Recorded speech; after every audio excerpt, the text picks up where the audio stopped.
Buenas tardes a todos los presentes. Muchas gracias por vuestra visita. Hoy, continuando en el Centro Instructivo Industrial y Agrícola de Villarramiel con las actividades del otoño-invierno cultural, vamos a presentar a uno de los autores palentinos que publican libros. En total van a ser 5 a lo largo de este periodo. Y siguiendo un poco la estola ya de lo que hemos hecho durante estos últimos meses, agradecer a todos ellos su presencia, más en un día como este, que es un día gris y no es propicio a salir de casa. Os presento a Fernando Pastor Valdeolmillo. Él es palentino, se puede decir, por las 4 cepas de su ser, aunque vive en Valladolid. Estudió, si no recuerdo mal, en el Instituto Jorge Manrique, que en aquellos años casi era el único instituto que había en Palencia. Justamente creo que se abrió el nuevo instituto, no sé si fue en el 60, o por eso te digo, por ahí. Entonces, él es muy conocedor de toda la provincia. Él es docente, pero su afición también es el periodismo. Ha trabajado, ha publicado bastante en el periódico Carrión y últimamente pues, en el diario palentino.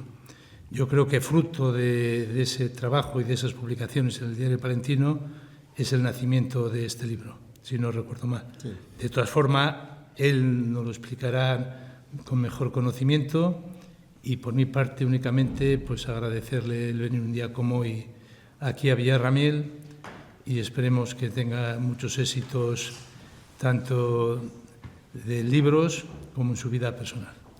Gracias.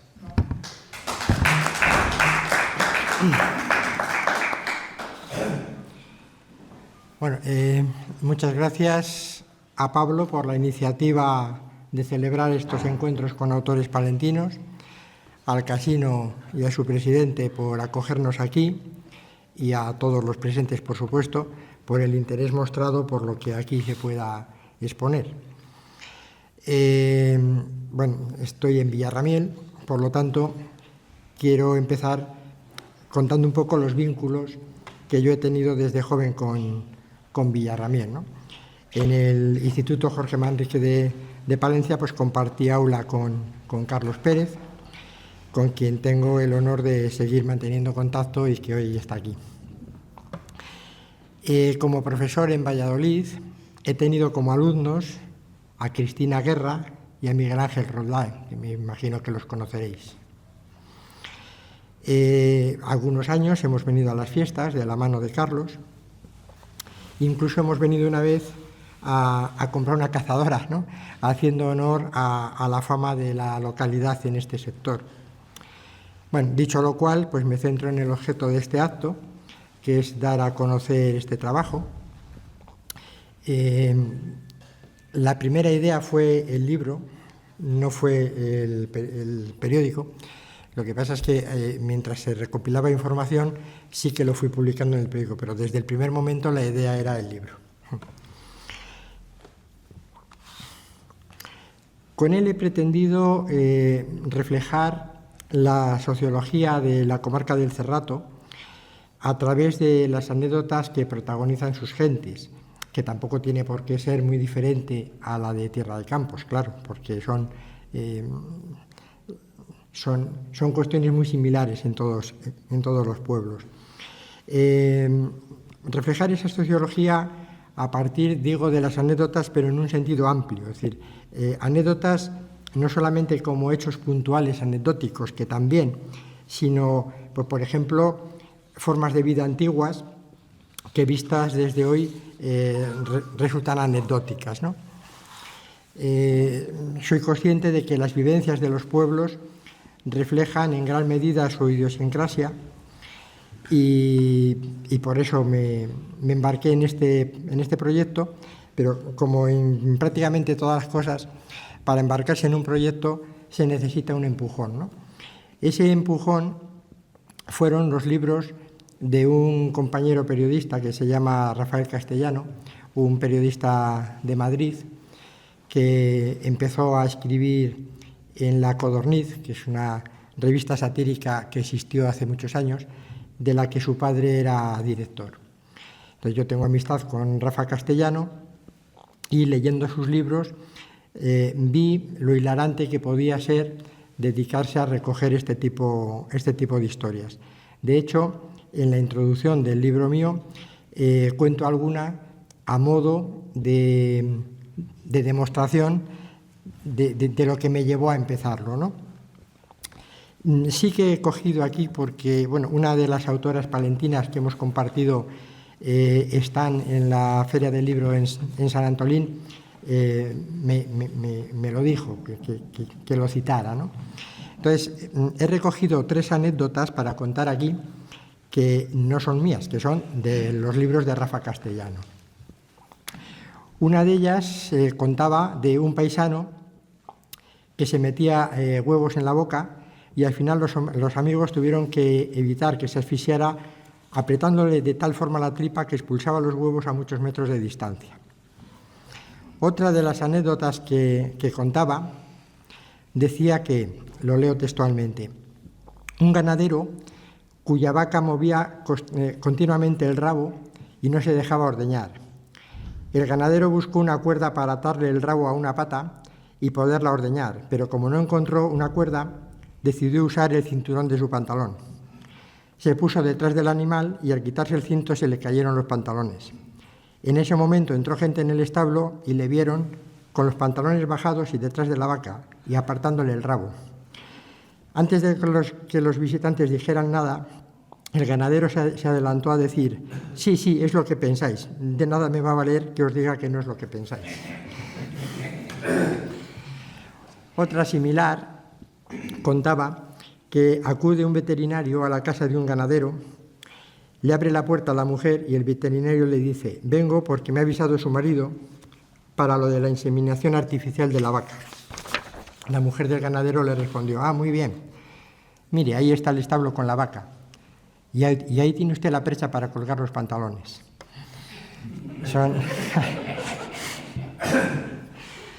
Son anécdotas que contaba Rafa Castellano, ¿no? Y bueno, así multitud de historias desternillantes que reflejan la forma de vivir de un pueblo, que es también la forma de disfrutar riéndose de uno mismo, ¿no? Es una cosa muy sana siempre que se haga con respeto. Ahora ya me centro en el libro Cerrato Insólito, el mío. Comienza con una relación de localidades que componen el Cerrato y la provincia a la que se adscriben, Palencia, Valladolid o Burgos, porque la comarca abarca esas 3 provincias y, por lo tanto, he buscado desde siempre una vertebración de toda esa comarca, ¿no? Una colaboración que cogí para el libro, porque me gustó muchísimo, fue la descripción que hacía de la comarca del Cerrato un amigo de Cebico de la Torre, que se llama Vidal Nieto Calzada, y que dice así: el Cerrato, comarca de toboganes que bajan a los valles de frágiles arroyos, que son como venas, y suben a las cuestas calvas, los cerros grises y los páramos infinitos, donde el cielo azul parece juntarse con un horizonte plano interminable. El Cerrato es valle abierto de cereal y palomares, paramera pedregosa de encina, robledal, perdiz, liebre y colmenas. Iglesia grande, ermita en el cerro, arroyos silenciosos donde no hace mucho se cazaban ratas de agua y se movían con su fuerza las piedras de los molinos que había en cada pueblo, hoy ruinas mudas, en su discurrir cansino camino hacia el Pisuerga. Es fuente antigua para el cántaro y pilón para abrevar los animales. Bodegas de vino peleón de cuando había viñas y cuevas en los cerros calizos. Casas de adobe y piedra y una plaza donde antaño hubo una gran olma que le daba nombre y arriba un cielo azul intenso. Eso y el arma peregrina y emigrante de sus gentes es el Cerrato. Bueno, esta descripción del Cerrato que me hizo Vidal, pues me gustó mucho y la recogí. Y habla Vidal de esos toboganes entre cerro y cerro que podrían dar nombre a la comarca, ¿no? Porque el nombre de la denominación de Cerrato puede venir de 2 acepciones diferentes. Una que sería cirratus, es decir, de cerro, tierras onduladas por cerros, y otra puede ser serrare, zona cerrada, que al fin y al cabo, aunque la palabra que lo designa sea distinta, viene a significar lo mismo, porque para ser una zona cerrada tiene que serlo con los cerros, ¿no? Quiso la fortuna que cuando estaba escribiendo este libro entrara en contacto con Antonio Manuel Rodríguez Ramos, que es un profesor de la Universidad de Córdoba y que es escritor también, y se interesó por mi trabajo, por lo que yo contaba del Cerrato, y se ofreció a aportar su visión muy fundamentada sobre la etimología de la palabra cerrato, que no es ajena a la aljamía. La aljamía es una escritura con caracteres árabes de palabras procedentes de otras lenguas distintas. En definitiva, Antonio Manuel viene a decir que la palabra cerrato viene del árabe al-serrat, que describía las sierras que conformaban su orografía. Así que también agradecido a este profesor.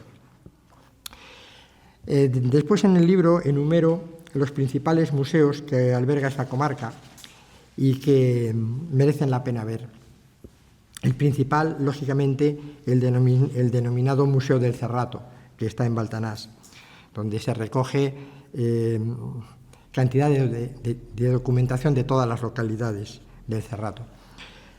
También es digno de ver el Museo del Cántaro, en Valoria la Buena, que sería del Cerrato vallisoletano, o la Casa del Abuelo, en Cebico de la Torre, que recrea cómo es una vivienda, cómo era una vivienda del siglo XVIII en el Cerrato, con sus protagonistas y todo, con Ambrosio, Teodosia y la burra Canela. Son figuras que tiene allí. Él la enseña, es completamente gratuito, simplemente hay que concertar cita telefónica para que nos espere. O sea que si alguien está interesado yo le puedo facilitar el teléfono, él está encantado de que le visiten y, como digo, es completamente gratuito. También cito otros museos particulares que atesoran utensilios o creaciones que den una idea de la vida de estas localidades. A continuación, hay un capítulo dedicado a curiosidades históricas, como los motivos por los que aparece la Cruz de Malta en el escudo de algunas localidades, como Soto de Cerrato, la historia del fallecimiento de Enrique I de Castilla en Tariego de Cerrato con tan solo 13 años, el fuero de Villaverde Mojina, por citar algo del Cerrato burgalés, porque en el Cerrato burgalés hay bastantes menos localidades, los avatares que hubo para determinar y para cambiar la capitalidad del Cerrato, de Palenzuela en primer lugar, a Baltanás ahora, el periplo de la reina Juana atravesando todo el Cerrato con el cadáver de su marido Felipe el Hermoso, y también la historia de varios condes, que me resultó muy curioso. Por ejemplo, el primer conde de Fuentes de Valdepero, Pedro Enrique de Toledo, que propagó por toda Europa el nombre de esta localidad. O Bernardino de Velasco y Mendoza, conocido como conde de Salazar, fue el conde de Castillo Tejeriego, del Cerrato vallisoletano, y que era famoso por su extrema fealdad. Y ahora os voy a leer los versos que le hicieron. Su mujer, María Laso de Castilla, a la que llamaban Doña Chirimía, también tenía fama de ser muy, muy fea, hasta el punto de que el conde de Villamediana les dedicó un par de cuartetos burlescos y satíricos. Uno de ellos dice: Don Salazar de Legaña dijo a Doña Chirimía, eso es que era la mujer, sed mora, señora mía, para que os echen de España. Y el otro verso es: al de Salazar ayer mirarse al espejo vi, perdiéndose el miedo así para poder mirar a su mujer. El propio conde de Villamediana, Juan de Tasis, pues era el típico crápula, pero que picó muy alto, porque enamoró a la reina Isabel de Borbón y se pavoneaba de ello. Por ejemplo, en una ocasión se presentó en el baile con una capa cubierta de monedas de reales de oro, pretendidamente alardeando de sus ganancias en el juego, pero añadió a modo de eslogan la frase «son mis amores reales», lógicamente con doble sentido, los de amores reales. Incluso se dice que incendió con una antorcha unas cortinas en el Teatro de Aranjuez en una sesión en la que asistía la reina para tener la excusa de poder cogerla en brazos para sacarla de allí por su seguridad. En circunstancias normales, solo tocar a la reina estaba castigado con pena de muerte. La propia reina también lanzaba frases de doble sentido. Por ejemplo, presenciando un espectáculo taurino en el que participaba el conde, dijo: «¡Qué bien pica el conde!». A lo que su propio marido, Felipe IV, respondió: «Pica bien, pero pica alto, ¿eh?». Y es que el rey ya sospechaba del affaire entre la reina y el conde, y lo comprobó en una ocasión en la que, estando la reina asomada al balcón, el rey la abordó sigiloso desde atrás, tapándole los ojos con las manos, y ella respondió: «Estáos quieto, conde», pensando que era Juan. Y el rey respondió: «¿Conde?». Hay que aclarar que el conde de Villamediana residía en la corte porque era gentilhombre del rey. El 21 de agosto de 1622, cuando iba en una carroza por la calle Mayor de Madrid, unos ballesteros, posiblemente por orden del rey, le dispararon con sus ballestas y acabaron con su vida. Bueno, otro capítulo está dedicado a viñedos y bodegas, recogiendo historias y curiosidades de las bodegas que tenemos en esta zona, ¿no? Hablando de los lagarejos, que me supongo que todo el mundo sabéis lo que son, hablando de cómo Gaudí se inspiró en el barrio de bodegas de Baltanás para su obra arquitectónica. Antonio Gaudí viajaba en tren desde Barcelona a León con motivo de la construcción en Astorga y en León de sendos palacios diseñados por él, y al pasar por el Cerrato le llamó sobremanera la atención ver muchas chimeneas juntas saliendo de un montículo, que al ser construcciones subterráneas no salían de ningún tejado visible. Entonces se alojó en Venta de Baños y desde allí se desplazó cada día a un pueblo de alrededor para verlas de cerca. Quedó prendado de las de Baltanás hasta el punto de inspirarse en ellas para sus obras más importantes, ¿no?, como la Sagrada Familia, el Parque Güell o la Pedrera, bueno, que es el nombre popular porque se la conoce a la Casa Milá.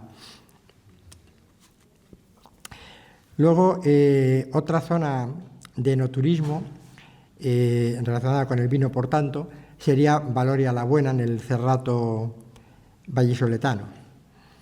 En una de ellas, un vecino del pueblo, Primitivo Trejo, contó una historia que hizo tanta gracia que acabó dando nombre a un vino.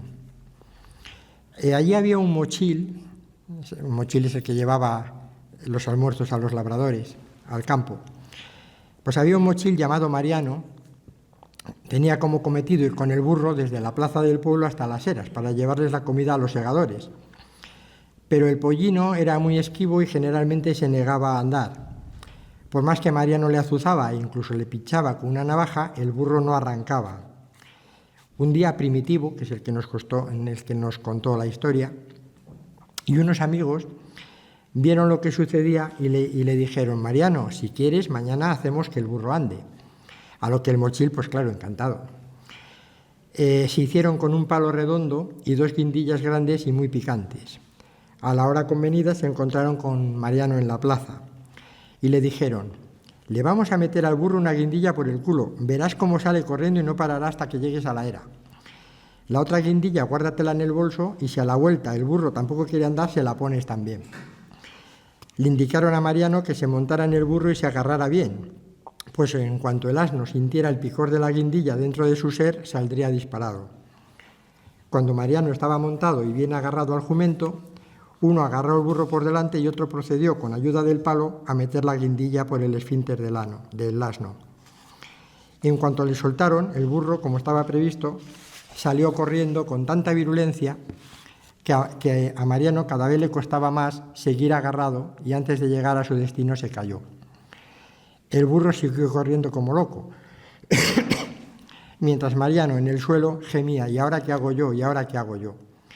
y no se le ocurrió otra cosa que ponerse a sí mismo por el ano la otra guindilla que llevaba en el bolso para ver si de esa forma podía alcanzar al burro.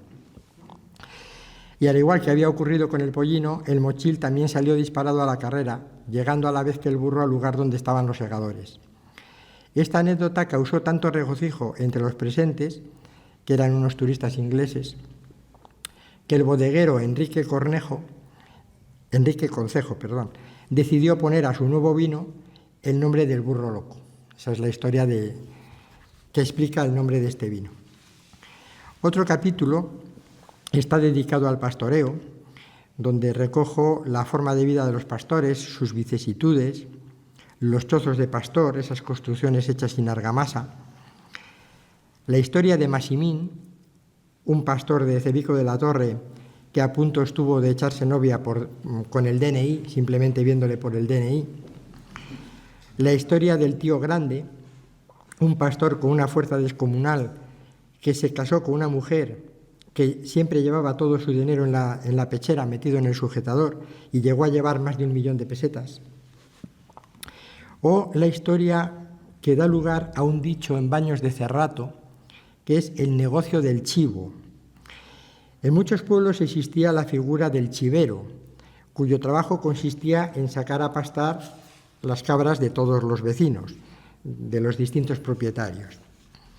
Félix era el chivero de Baños de Cerrato y se le ocurrió un negocio. Le propuso al presidente de la hermandad, que en ese momento era Marceliano Manuel, le dijo: en el pueblo hay unas 100 cabras. Si compramos un chivo semental, que nos puede costar unos 100 duros, y cobramos a duro la cubierta, en un solo año amortizamos el chivo y el resto de los años es todo ganancia. Y le convenció, y así lo hicieron. Compraron un buen chivo semental, pero a la hora de cobrar los servicios se encontraron con las más variadas excusas para no pagar. Unos vecinos alegaban que la cabra había mal parido, otros que habían vendido la cabra y tendría que pagar el nuevo dueño, etc. Total, que apenas recaudaron 25 duros y no los 100 previstos. Entonces, desde entonces, la expresión "el negocio del chivo" se ha quedado como sinónimo de hacer un negocio ruinoso. De ahí le viene esa expresión. Otro capítulo está dedicado a las cofradías, sus actividades, sus formas curiosas, a veces muy curiosas, de financiación. Otro está dedicado al carnaval, destacando el de Bertavillo, donde perduran unas celebraciones ancestrales con revoleo de bandera, celebraciones de las cofradías, y desde hace poco han recuperado una vieja mascarada denominada la vaca del carnaval. También merece la pena si podéis acercaros a Bertavillo en carnaval. Otro capítulo está dedicado a la Semana Santa, con las celebraciones típicas de cada pueblo, pero reseñando un hecho que en el Cerrato no se puede olvidar, por trágico. Fue una curiosidad trágica que ocurrió en Encinas de Esgueva, que es también del Cerrato vallisoletano. Como sabéis, los juegos de azar estaban prohibidos, pero en Semana Santa era tradición jugar a las chapas y las autoridades hacían la vista gorda, es decir, que estaba más o menos tolerado en esas fechas. Pero la Semana Santa de 1951 fue diferente. Se encontraban los vecinos jugando al bote, como hacían todos los años, y llegó la pareja de la Guardia Civil, y el cabo comenzó a pegar brutalmente a los reunidos con una vara, alegando la prohibición vigente, es decir, hasta ahí tenían razón. Nadie se explicaba la razón, porque otras veces habían jugado sin problemas.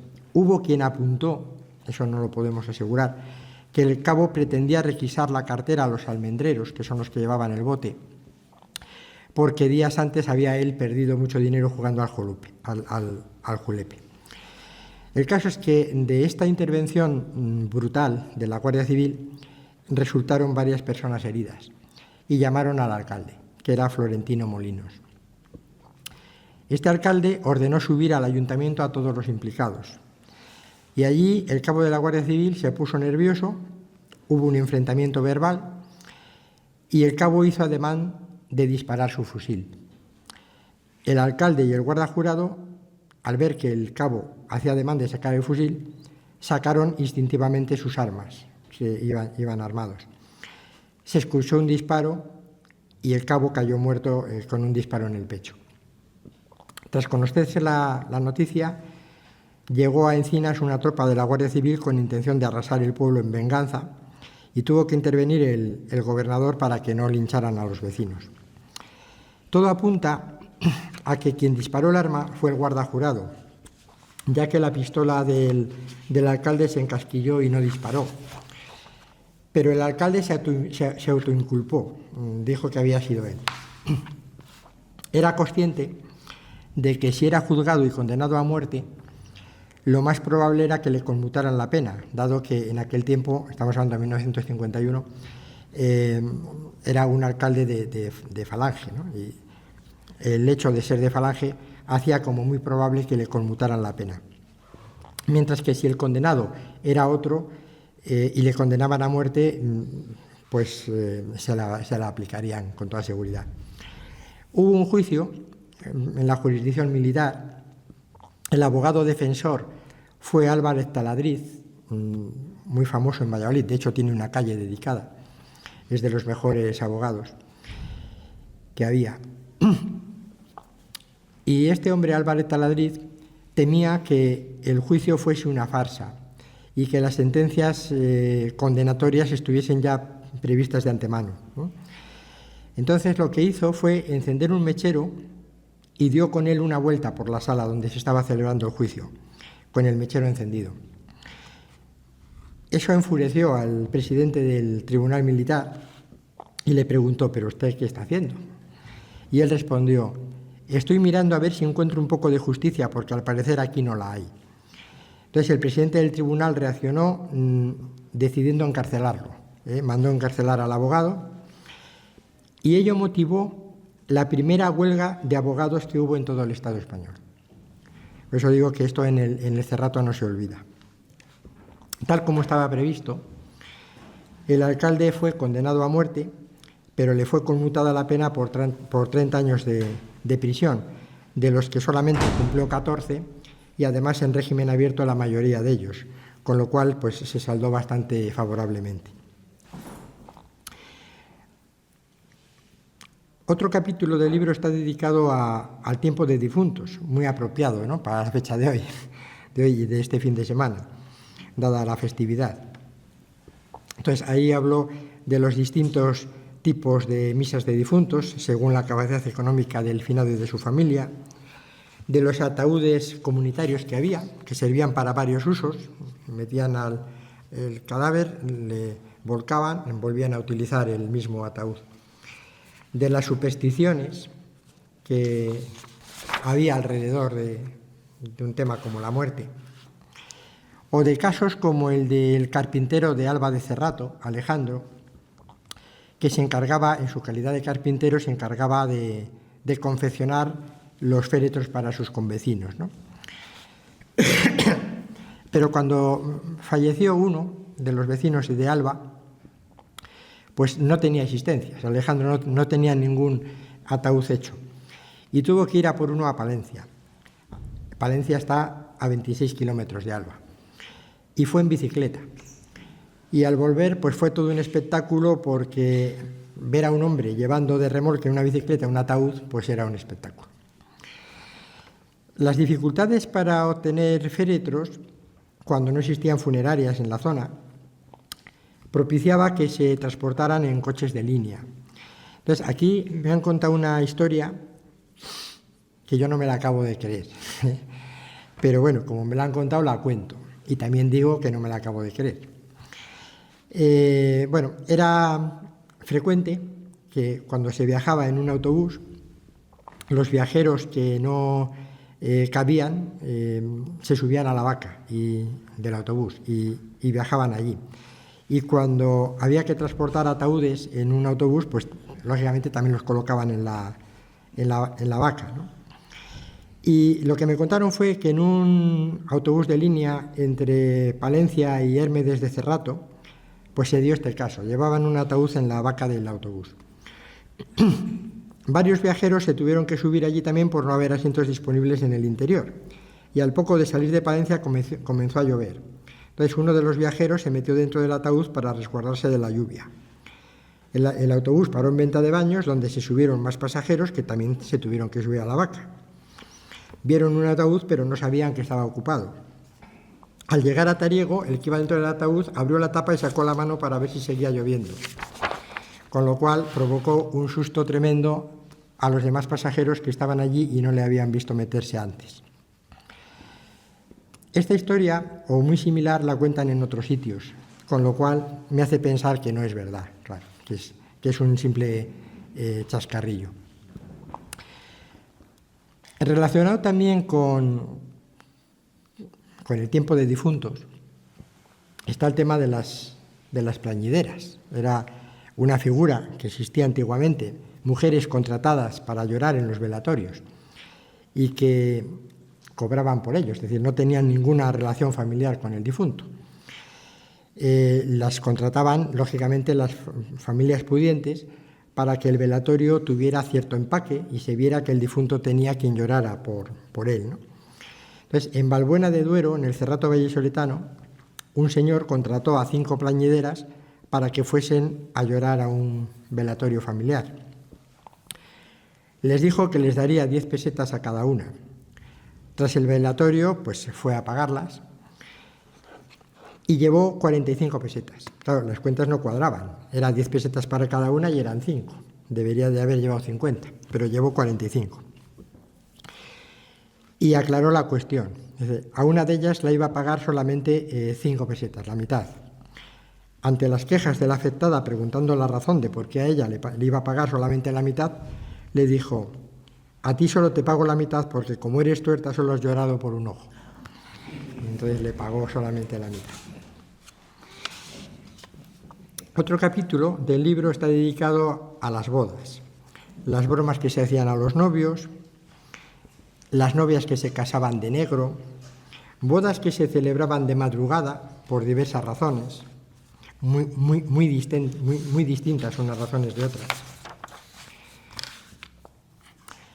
El botifuera, que bueno, tiene nombres distintos en cada pueblo y que también es típico de otras localidades, no solamente del Cerrato, ¿no? Que consistía en que si el novio no era de la localidad tenía que pagar a los chicos del pueblo, en teoría para poderse llevar a la chica, ¿no? Se la cosificaba de una forma tremenda. También hablo de los pleitos matrimoniales que ha habido en algunas localidades, sobre todo en Fuentes de Valdepero, que son historias que incluso figuran en el archivo porque son tremendas. Otro capítulo está dedicado al extraperlo, la Fiscalía de Tasas y los fielatos, tres cosas similares de cuando la escasez en la posguerra, ¿no? Entonces, el nombre del extraperlo viene de unir la primera sigla del apellido de 3 timadores holandeses. Luego, si queréis, lo miramos en el libro, si tenemos tiempo y si tenéis ganas, y si no, nada. Luego, pues, las inspecciones de la Fiscalía de Tasas, que hacía inspecciones por los pueblos, o las anécdotas de los fielatos. Los fielatos eran oficinas a la entrada de las ciudades para cobrar impuestos por el tráfico de productos alimenticios, ¿no? Y en esto último, sobre todo, se han dado historias muy curiosas. Por ejemplo, en Cabezón de Pisuerga había un tratante de ganado, Camilo Rodicio, que criaba cerdos. Cuando mataba a uno y tenía que llevarlo a Valladolid, para que no le vieran en el fielato, ponía al gorrino muerto en el asiento de atrás del coche, atado con el cinturón para mantenerle erguido, y le ponía un abrigo y un sombrero negro. El consumero era el encargado del fielato, le paraba a la entrada del fielato, miraba por la ventanilla del coche y veía lo que creía ser una persona en el asiento trasero, porque le decía: a la siga, y pasaba sin problemas. También había pues bastante pillaje, porque, por ejemplo, pasaban carros diciendo que el jefe era el del último carro y que él lo iba a pagar por todos, y al llegar el último carro decía que él no les conocía a los de adelante, ¿no? Y una historia que me la contó el propio protagonista poco antes de fallecer, era de Castronuevo de Esgueva, del Cerrato vallisoletano. Iba a Valladolid casi a diario porque tenía una tienda, era el señor Dimas. Iba con el carro a comprar y a vender género. Y un día una vecina del pueblo, la señora Dionisia, le pidió ir con él en el carro a llevar embutidos y legumbres a un familiar a Valladolid. Para que no se lo vieran en el fielato, lo metió en un atillo, se lo ató a las piernas y lo tapó con la falda. Al llegar al fielato, el consumero se subió al estribo del carro para revisar todas las cajas y apuntar lo que llevaban. Cuando ya se iban, el señor Dimas le dice al consumero: «Oye, que no le has mirado a esta, que lo lleva entre las piernas». Y la señora Dionisia saltó: «Ay, señor Dimas, siempre usted está pensando en lo mismo», ante la sonrisa del consumero, pero ciertamente lo llevaba. Otro capítulo está dedicado a los toros, pero simplemente a anécdotas puntuales o graciosas o personajes. Otro dedicado al fútbol, pero al fútbol de barro, al fútbol de la picaresca. Luego también a la historia de un portero, Vitaliano, es un nombre deportivo Vita, que todavía vive, es de Espinosa de Cerrato, que ha jugado de portero en varios equipos, o sea que ha llegado a profesional. Y su sueño era jugar en San Mamés, porque Iríbar era su ídolo. Y lo llegó a conseguir en un partido de Copa no sé si fue con el Lemos o con el Lugo, era cuando jugaba en un equipo gallego. Pues consiguió su sueño de jugar en San Mamés, que era donde jugaba su ídolo, y eso motivó que escribiera un libro que se llama precisamente La Catedral de los Sueños. También hablo de un jugador federado que ha batido el récord de años federados, Marcelo de la Cal, porque ha jugado hasta prácticamente tener 60 años. Otro capítulo está dedicado a la música, donde hablo de músicos, bailarines y cantantes del Cerrato, ¿no? Y ahí yo destacaría la historia de una bailaora que la llamaban la andaluza Cuchichí.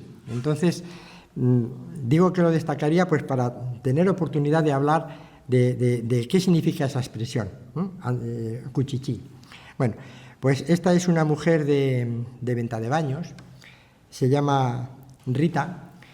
Empezó a bailar muy joven, muy pequeña, con 5 años, y se trasladó a Valladolid a perfeccionar y empezó a participar en algunos festivales de baile. Y después, como se la daba muy bien y quería dedicarse profesionalmente al baile flamenco, es bailadora flamenca, pues se fue a Andalucía, a la cuna del flamenco. Y pues allí deslumbró bastante y es una mujer que, aparte de bailar muy bien, pues habla muy bien, y la decían: «Qué clara eres, hija, es que eres muy clara». Entonces, a partir de entonces, su nombre artístico es Rita Clara. Se llama Rita, pero su nombre artístico Clara no se llama, pero su nombre artístico es Rita Clara. Y como bailaba también, y cuando estaba aprendiendo en Andalucía, pues la preguntaban que de dónde era. Y la respuesta que esperaba todo el mundo pues era de algún sitio de Andalucía. Y claro, no decía que era de Ventadebaños, porque dice: si digo de Palencia no lo van a conocer, que si digo Ventadebaños pues mucho menos, ¿no? Entonces, bueno, ella decía que era de Palencia, ni siquiera decía que era de Ventadebaños. Y le decían: pero ¿cómo vas a ser de Palencia? Si bailas mejor que una andaluza. Hasta que ya, harta de que la dijeran eso, un compañero de la escuela de baile, que sí que era andaluz, la dijo: tú diles que eres Cuchichí. Tú dile que eres Cuchichí. Pues Cuchichí es una persona que uno de sus progenitores es gitano y otro es payo. Entonces empezó a decir que era Cuchichí y que su madre era una gitana de Almería y su padre era de Palencia. era de Castilla. Bueno, luego hay otro capítulo dedicado a las leyendas, que a mí es un tema que me fascina, y hablo simplemente las enumero, claro. Aquí, la leyenda de la Virgen de Capilludos, los ladrones de la ermita de Capilludos, el Cristo de las Aguas de Valle de Cerrato, el Cristo de las Claras, la Casa de los Duendes en Alba de Cerrato, la Cueva de la Mora, las leyendas relacionadas con San Juan de Baños, la del hermano Diego en Valbuena de Duero, o la de la abuela del escritor José Zorrilla. José Zorrilla nació en Valladolid, pero su padre era de Torquemada, entonces no es que a él le vayamos a considerar cerrateño, pero la anécdota sí, porque estando en su casa de Valladolid, fue a hablar con su madre a la cocina diciéndole: mamá, hay una señora en la habitación de invitados, es la abuelita, porque me ha dicho que yo soy su nieto. Y la madre le dijo: no puede ser, tu abuela paterna ha muerto hace muchos años y mi madre, o sea, su abuela materna, va a venir, pero no ha venido todavía, no has podido ver a tu abuela, no está tu abuela. Y bueno, pues le tomaron como que era una alucinación de José Zorrilla. Y años después estaba con su padre en Torquemada, donde tenían la casa familiar, y buscando papeles en un desván con su padre, encuentra un retrato que no había visto nunca y dijo: esa es mi abuela. Y se quedaron todos sorprendidos porque él no había conocido a su abuela paterna, ni había visto nunca el cuadro tampoco. Y sin embargo dijo con una rotundidad que esa era su abuela paterna. Y entonces pues dijeron: bueno, pero ¿y tú cómo lo sabes? Y dijo: es que esa es la señora que se me apareció en la casa. Esa es la señora que me habló. Desde entonces, yo sigo pensando que es una leyenda, pero desde entonces sí que la propia Casa Zorrilla en Valladolid ha hecho público fenómenos que pasaban en la Casa Zorrilla, que si puertas que se cerraban y se abrían solas, que si luces que se encendían y se apagaban, objetos que se caían, y de hecho cerraron la habitación donde José Zorrilla dijo que había visto a su abuela, para ver si es que había allí algún espíritu, y le cerraron esa habitación. La Casa Zorrilla es turística, es decir, se puede visitar. Entonces, esa habitación la cerraron y la quitaron de lo que es el recorrido turístico. Y desde entonces no volvió a pasar nada. Esa es la versión que ha dado la propia Casa Zorrilla. Hace no mucho yo estuve hablando con la directora cuando sabía que quería escribir yo de esta leyenda en el libro, la llamé y lo estuve hablando con ella. Y me lo han asegurado. Me han asegurado que eso es lo que ha hecho la Casa Zorrilla, no que eso sea cierto. Es decir, yo lo sigo pensando como una leyenda, ¿no? Bueno, otro de los capítulos está dedicado a curiosidades políticas, como las elecciones en Esguevillas de Esgueva, del Cerrato vallisoletano, que son muy, muy curiosas de ver. La noche de los tiros en Castrillo Tejeriego, también es el Cerrato vallisoletano. La embajada china en Villaconancio, una embajada china en un pueblo del Cerrato. La venganza que hubo contra invasores franceses en Ontoria. Cerrateños que participaron en la Guerra de África. Cerrateños que murieron en campos de concentración nazis. Y ahí lo que siento es que me he comido uno, porque no conocía su historia, la he conocido después, entonces no está reflejado. La historia de un alcalde que fue alcalde por obligación, el primer alcalde comunista de España, que fue en el Cerrato, en Baltanás, la historia de un caballero carlista en Villafuerte, en el Cerrato vallisoletano, parece mentira, un caballero carlista y de gran grado. Las maniobras militares en el Pisuerga, alcaldesas que hubo en los años 30, cuando no era frecuente, ni muchísimo menos, la participación política de las mujeres, la rebelión de la Turba en Espinosa, Villafruela y Royuela. Eso entonces está abarcando parte del Cerrato Palentino, que sería Espinosa, y parte del Cerrato Burgalés, que sería Villafruela y Royuela. Pues los vecinos se levantaron contra una explotación a cielo abierto y fue noticia estatal. Y luego está la historia del Farfas. El Farfas es como se conocía a un hombre que cuando acabó la guerra civil temió ser represaliado y se escondió en el subsuelo de su casa. Y para salir algo salía por las noches por el monte. Nunca le pillaron, pero sabían que vivía y sabía que no podía andar muy lejos. Y hacían batidas por el monte, pero nunca le pillaron. Y en un momento determinado su mujer quedó embarazada. Entonces, claro, ya dijeron que tenía que saber dónde estaba. Pero un vecino salió al quite y afirmó ser el padre del chico. No se sabe si fue por encubrir al Farfas o fue porque es que era un hombre muy peculiar, el que se hizo cargo. O fue por presumir simplemente que se había acostado con esta mujer. No lo sabemos. Decidió salir ya de su escondite años después, cuando creyó que la situación ya estaba normalizada.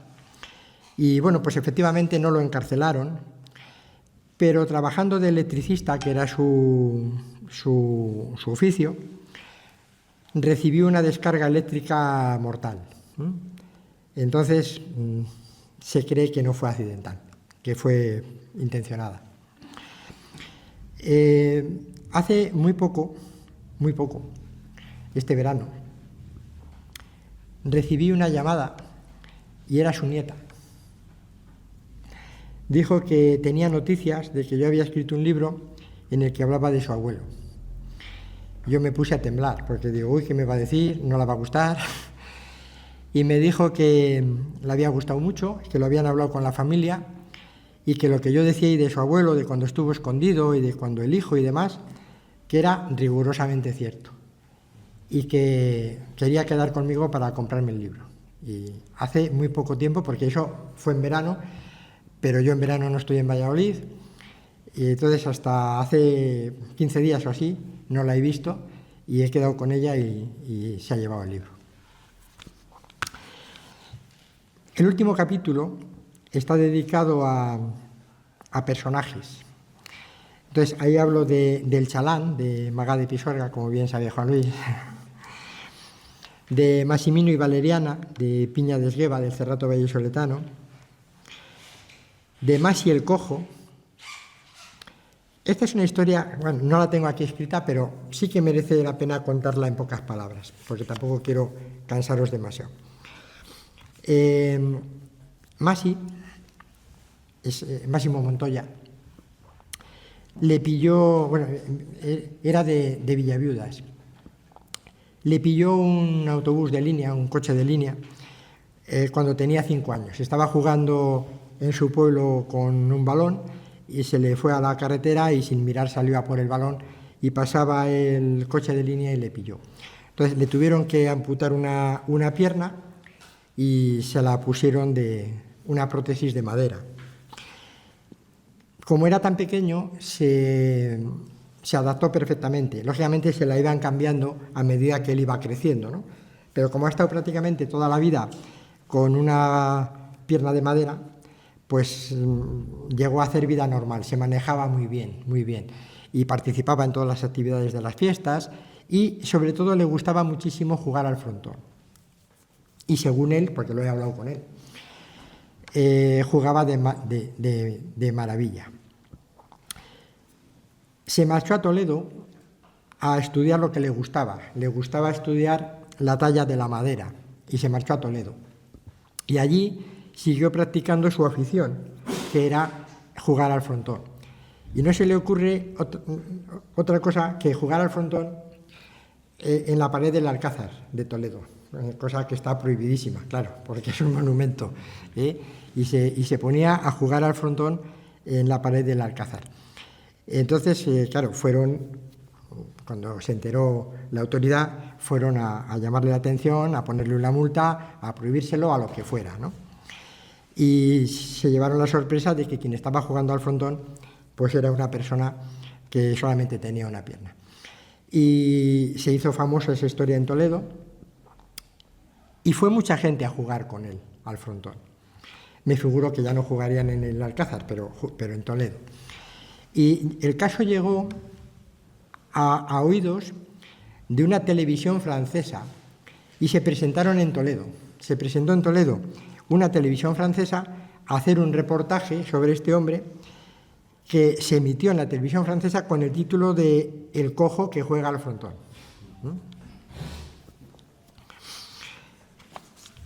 También hablo, y ya acabo, de un personaje que me resultó muy entrañable, ¿no? Que es Carmen Quintanilla Buey. Aparte de ser compañera del diario palentino, aunque ahora está un poco pachuchilla de salud, cuando estuve en su casa me lo contó y me gustó su historia. Entonces, os la leo brevemente. Dice, cuando nació uno de sus hermanos, sus padres le dijeron que le había traído la cigüeña de París. Ella respondió que no podía ser, pues había estado toda la mañana mirando por la ventana y había visto que la cigüeña no se había movido del campanario de la iglesia, dando de comer a sus crías, así que como para haber ido nada menos que hasta París y volver cargada. Sus padres salieron del paso indicando que es que había sido la cigüeña de otro pueblo. No se quedó muy convencida y días después su amiga Marcelina le aclaró de dónde vienen los bebés. Dice, no les trae la cigüeña, les trae un duende y les deja debajo de las berzas. Por ello, las dos amigas decidieron ir al huerto que tenía la familia de Marcelina a inspeccionar debajo de unas berzas grandes, de esas que se llaman asa de cántaro, para comprobar si había algún niño debajo. Y lo que se encontraron fueron lombrices, lagartijas y topillos. Carmen pensaba que morirse no era una cosa que le fuera a pasar a todo el mundo, sino solamente a quien tuviera la mala suerte de pasarle.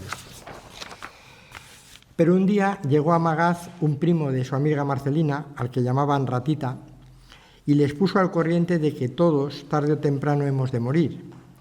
Carmen pasó unos días horrorosos con esta revelación.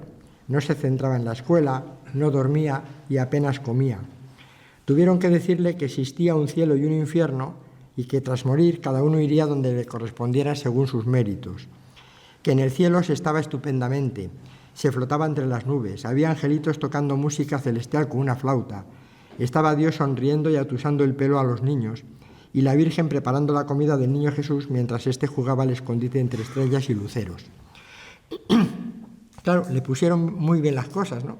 Entonces, ante esta perspectiva, un día que en el colegio la maestra la riñó y que además tenía de almuerzo una naranja muy ácida, pensó que era el momento de morirse, ya mismo, para poder ir al cielo, y a punto estuvo de tirarse por un barranco, a ver si se moría, iba al cielo, y la Virgen del Carmen le preparaba meriendas ricas a base de tocinillos de cielo, huesos de santo, yemas de Santa Teresa, pastelitos, etc. Pero cuando se iba a tirar, entre el instinto de supervivencia y que llegó su amiga Marcelina, pues no se tiró. Además pensó que también existía la posibilidad de ir al infierno, ya que había contestado a su madre, no me da la gana, había dicho a su hermano, vete a la mierda, y le gustaba Ratita, siendo pecado mortal que a las niñas pequeñas le gustaran los niños. Y claro, si iba al infierno, allí se pasaba fatal.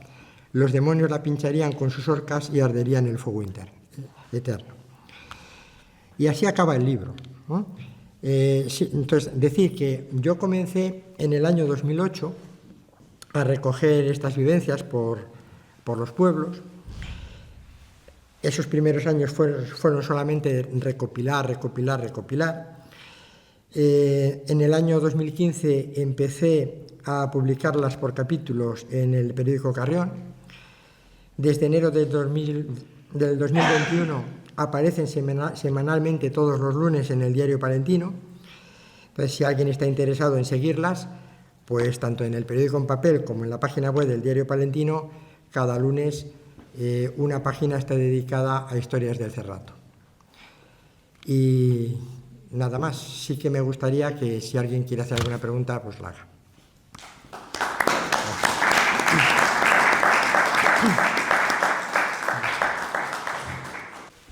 Tienes un montón de capítulos y no sé, hablas hasta de pastores, de plañideras, yo qué sé, de extraperlo, de fútbol, de tiempo de difuntos y tal. ¿Con qué capítulo de todos te quedarías tú?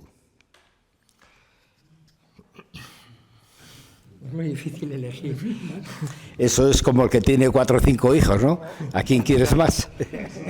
La cuestión es que el formato del libro es diferente al del periódico. Es decir, en el periódico es capítulo tras capítulo, que aunque en el periódico es una página entera, realmente es folio y medio. Puedo llegar a 2 folios, o puede ser 1 y un poco, pero vamos, la media es 1 folio y medio. Y sin embargo, en el libro están unidos. Entonces, los capítulos son muchísimo más largos. Entonces, dentro de cada capítulo, pues hay aspectos que me gustan más que otros. No en todos se puede tener la misma chispa, porque el tema no da para ello. Entonces, yo creo que en todos hay algo con más chispa y algo con menos. Y lo que sí que he procurado es hacer una selección para el libro que no estuvieran todos los mejores. ¿Por qué? Porque va a ser una colección. Es decir, este es el primer libro, de hecho se llama Cerrato Insólito 1. Va a ser una colección porque tengo infinidad de documentación. Y el volumen número 2, el segundo libro, va a salir ya en el año 2026. Y debía de haber salido en el año 2025, pero yo se lo paré al editor porque no quería tan seguido y porque no me encontraba con fuerzas por motivos personales y laborales, no me sentía con fuerzas de tener otro verano promocionando el libro. Pero ya está hecho, o sea, hecho está. Con lo cual saldrá en el año 2026. Y tampoco será el último, porque será Cerrato Insólito 2, y habrá un 3 y habrá un 4, porque documentación tengo. O sea, que ya no es más que irla seleccionando e irla poniendo unida, ¿no? Pues es que, no sé, a ver, de todos los capítulos... Sí, bien. Está claro que tienes mucha vinculación al Cerrato. ¿Conoces también Campos? ¿Tierra de Campos? Menos. El Cerrato tengo vinculación porque mi abuelo era de Hornillos de Cerrato, aunque yo soy de Palencia capital. Era de Hornillos de Cerrato y tenemos familia en Hornillos de Cerrato, y allí yo he pasado infancias cuando tenía 8 o 9 años o 10, y sé lo que es pues ir montando un trillo, ir con mis primos en un burro a por el agua a la fuente, que luego lo contaba en Palencia y me decían, ¡hala! Ellos no habían vivido eso. Vale, yo me he quedado enganchada en la historia del consulado en Villaconancio. La verdad, me parece súper curioso porque actualmente es un pueblo bastante pequeño. Entonces, no sé, me gustaría una pequeña ampliación porque la verdad es que suena interesante. Un consulado de China en Villaconancio. Lo llaman la embajada china. Embajada de China. Sí. Bueno, a ver, la historia es muy sencilla. Una chica de Villaconancio, que efectivamente es un pueblo muy, muy pequeño, marchó a Madrid a trabajar. Y en Madrid estuvo al servicio de un señor muy adinerado y que trabajaba para la embajada china. Entonces, a pesar de que ella era su empleada, se casaron. Y el señor no conocía Villaconancio, pero como la que ya era su mujer es de Villaconancio, pues empezaron a ir por allí los veranos. Y acondicionaron un espacio que le llaman La Obra, porque debió de durar mucho tiempo y cuando fueron todavía estaba inacabado. Acondicionaron un espacio para poder invitar a los miembros de la embajada china en Madrid y que pasaran los veranos en Villaconancio. Entonces, era la embajada china en Madrid, porque pasaba los veranos en Villaconancio. Y la historia es esa, es una chica de Villaconancio que se fue a servir a Madrid entró al servicio de un señor, se casó con él y eso propició que fueran de Madrid la embajada china, porque era para los que trabajaba el señor. Hola, Fernando. Hola. A ver, yo soy de Villarramiel, pero actualmente pues vivo en Venta de Baños. Entonces, leo muchos lunes tu espacio del Diario Palentino y la verdad es que me parece que merece la pena todas esas anécdotas que tienes y todas las vivencias que no se pierdan y que ojalá en Campos también tuviéramos eso. Yo quería preguntarte si tú crees que los del Cerrato tienen un carácter especial o son gente que no se parecen a otras comarcas de Palencia y que yo creo que es sí, pero ¿qué opinión tienes? Lógicamente hay mucha concomitancia y más dentro de la misma provincia, ¿no? Lo que pasa es que la forma de ser de las personas la conforman muchos aspectos, ¿no?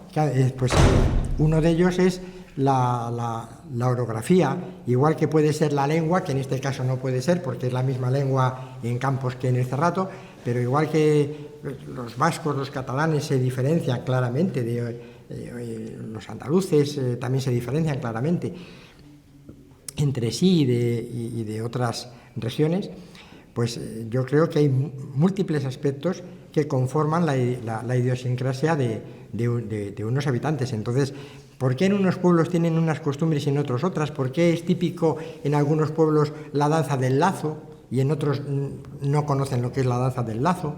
Entonces, claro, hay cosas propias, pero no podemos decir que sea 100% distinto a otras comarcas cuando además son concomitantes. Mira, otra cosa que te quería preguntar, ya voy a usar que estás aquí. Sí. Tú sabes que hay muchas mascaradas que no están investigadas. A mí me han dicho que en el Cerrato hay varios pueblos, Ertavillo, y de mascaradas de invierno, de invierno no sé si de invierno solo. Entonces, ¿tú qué sabes de eso? O sea, hay muchos pueblos con esa tradición en el Cerrato. Sí, creo que has llegado tarde, ¿no? Sí, es que estaba trabajando.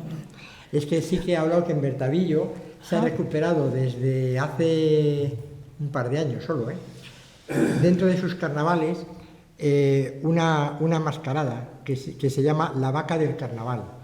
Y la han recuperado, yo ya tenía escrito, porque uno de los capítulos es sobre el carnaval, y yo ya tenía escrito ese capítulo. Y le tuve que modificar, a ver si estoy a tiempo de modificarle, y sí que estuve a tiempo, para incluir la historia de la Vaca del Carnaval, que era una mascarada muy antigua pero que se había perdido.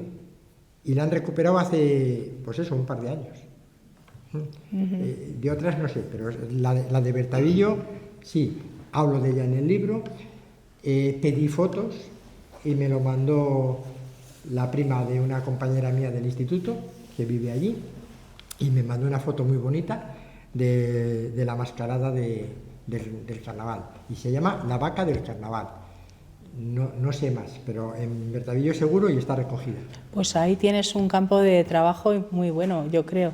Investigar en las mascaradas que ha habido, también en Cebizco de la Torre me han dicho, y no sé, seguro que en muchos más sitios. Así que para el tercer libro. En Bertavillo tenemos a Javier Abarquero, que es un arqueólogo muy bueno y muy movido. Yo creo que él se encargaría, mucho mejor que yo. No he visto nada en el libro que tenga que ver o relacionado con la España abandonada. Y lo que pasa en el Cerrato pues es igual que lo que pasa en Tierra de Campos y en la mayor parte del medio rural. ¿Tienes algún capítulo? ¿Piensas, aunque no sea más que sociológicamente, cuáles son las motivaciones y cuáles son las posibles soluciones para que la España abandonada dejara de estar vaciada? No, yo he pretendido que esto sea un anecdotario, es decir, lo que exponía al principio, reflejar la sociología de la comarca a través de las vivencias de la gente, ¿no? Entonces esto, claro, yo creo que se saldría del ámbito de ello. Bueno. Es una tendencia que puede ir a más, es un tema que políticamente se puede revertir, es un tema ya más, no sé, yo creo que se sale de mi ámbito, ¿no? Fernando, yo echo en falta si tienes algún relato esotérico del Cerrato, de lo que se ha hablado muy a menudo. Sí, de varias zonas además, pero para otros libros, para otros volúmenes, en este no. Sobre todo en antigüedad muchísimo, y en Villaconancio también. Parece que hoy está de moda hablar aquí de Villaconancio. Yo, a nivel ya muy particular, he visto que a través de Carlos conocías Villarramiel, pero ¿conocías el casino? ¿Habías estado alguna vez aquí? No. ¿Y qué te parece este tipo de actividades que iniciamos desde pueblitos pequeños? Pues muy bien. Yo creo que todo lo que sea fomentar actos culturales está muy bien en sí mismo por el hecho de ser un acto cultural y está muy bien para dinamizar al pueblo. Es decir, no es lo mismo un pueblo con actos culturales que sin actos culturales. Yo creo que es magnífico. Bueno, esto ha nacido desde...